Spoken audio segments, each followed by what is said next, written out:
అన్నీ ఉన్నా అల్లుడి నోట్లో శని అనేసి అంటారు గదా! అలాగే నన్ను చూస్తే నాకట్లనే అనిపిస్తుంది. ఇంట్లో ఎన్ని రకాల ఐటెమ్ చేసినా నాకు ఈ ఒక్క పచ్చడి లేని కొరతయితే కనపడతా ఉంటుంది. నాకు డైలీ పచ్చడి పెట్టినా నేను కడుపు నిండా తింటానండి. మీలో ఎవరు అట్లాగా ఉన్నారో కామెంట్ చేయండి. మీకు కూడా ఇష్టమా పచ్చడి తినడం? నాకైతే చాలా ఇష్టమండి. మా ఇంట్లో మా అమ్మ ఏదో ఒక రోటి పచ్చడయితే చేసి పెట్టేసుంటాది.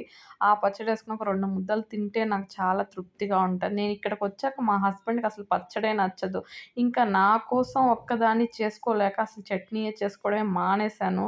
ఎప్పుడో ఒకరోజు ఏం తిన్నా మనకు తిన్నట్టు అనిపించదు కదా! ఆ టైంలో అయితే నేను ఇలాగ పచ్చడైతే చేసుకుంటాను.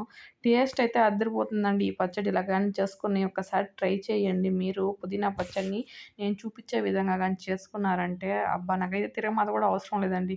కానీ అప్పుడప్పుడు పెట్టుకుంటా ఉంటాను. ఇప్పుడు వీడియో కోసం పెడతా ఉన్నాను. లేదంటే నేను అట్టే తినేస్తాను. అంత బావుంటుంది. నచ్చితే మీరు ట్రై చేయండి.